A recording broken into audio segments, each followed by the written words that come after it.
সভ্য জাতি ইরান যুদ্ধ চায় না। তবে গত বছর ইসরায়েলের সঙ্গে 12 দিনের যুদ্ধের তুলনায় আরও বড় সংঘাতের জন্য দেশটি প্রস্তুত হয়েছে। 12 জানুয়ারি বিপক্ষের জন্য এভাবেই সতর্কবাণী উচ্চারণ করলেন দেশটির পররাষ্ট্রমন্ত্রী আব্বাস আরাকচি। আবার ইরানের জনগণও মার্কিন ভালো মানুষের আড়ালে ষড়যন্ত্র টের পেয়ে লাল কার্ড দেখিয়ে দিয়েছে।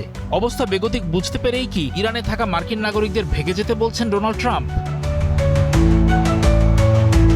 মার্কিন প্রেসিডেন্ট ডোনাল্ড ট্রাম্প যখন ইরানের ক্ষমতাকে হেয় করে একের পর এক অবমাননাকর হুমকি দিয়ে যাচ্ছিলেন, তখনই কিছুটা সময় নিয়ে আরাকচি এই বক্তব্য দিয়েছেন। তিনি ঘোষণা দিয়েছেন দেশটিতে ভয়াবহ দাঙ্গার ঘটনায় ইরান সরকার সামরিক হস্তক্ষেপ করবে। ইরানের দাবি, এই দাঙ্গার পেছন থেকে কলকাঠি নাড়ছে যুক্তরাষ্ট্র আর ইসরায়েল।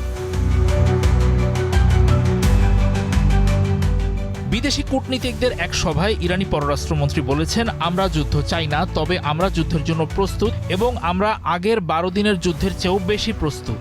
তবে ইরান আলোচনার জন্য প্রস্তুত, এটাও জানিয়ে রেখেছেন আরাকচি। আর সেই আলোচনা হতে হবে ন্যায্য, সম্মানজনক এবং সমান অবস্থান থেকে, পারস্পরিক শ্রদ্ধার সঙ্গে এবং পারস্পরিক স্বার্থের ভিত্তিতে, এটাও তিনি জানিয়ে দিয়েছেন। তিনি আরও বলেন, আলোচনা অবশ্যই সৎ বিশ্বাসে হতে হবে এবং সেখানে আদেশ ও নির্দেশ থাকতে পারবে না। অর্থাৎ কূটনীতির দরজা ইরানি খোলা রেখেছে। এক্সট্রিম মশার কয়েল প্ল্যান্ট ফাইবার দিয়ে তৈরি, ডেঙ্গু, চিকুনগুনিয়া বাহি সহ যে কোনো মশার বিরুদ্ধে দেয় এক্সট্রিম সুরক্ষা।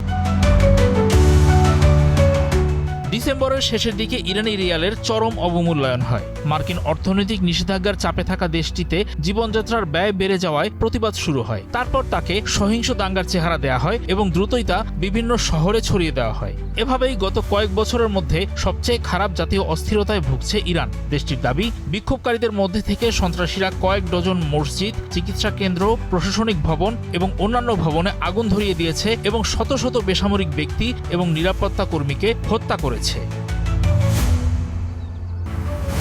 আরাকচির মতে, অস্থিরতা তৈরি করার পেছনে যুক্তরাষ্ট্র এবং ইসরায়েলের বড় হাত ছিল। ইরানের ওই শীর্ষ কূটনৈতিক ভয়াবহ তথ্য দিয়েছেন। তিনি জানান, বিক্ষোভকারী, পথচারী এবং নিরাপত্তা রক্ষাকারী বাহিনীর ওপর গুলি চালানোর জন্য সশস্ত্র এজেন্টদের নির্দেশনার ফোনালাপ রেকর্ড করেছে ইরান।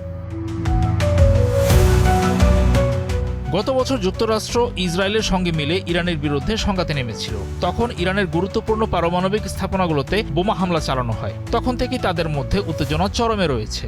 মার্কিন প্রেসিডেন্ট ট্রাম্প যুক্তি দিয়েছিলেন, ইরানের পারমাণবিক অস্ত্র তৈরির প্রচেষ্টা ভেস্তে দিতে ওই হামলা চালানো হয়েছিল। এমন প্রচেষ্টার কথা অস্বীকার করেছে ইরান।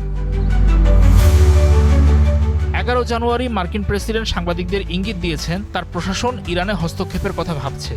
তিনি এও জানিয়েছেন, ইরান আলোচনার জন্য আগ্রহ দেখিয়েছে।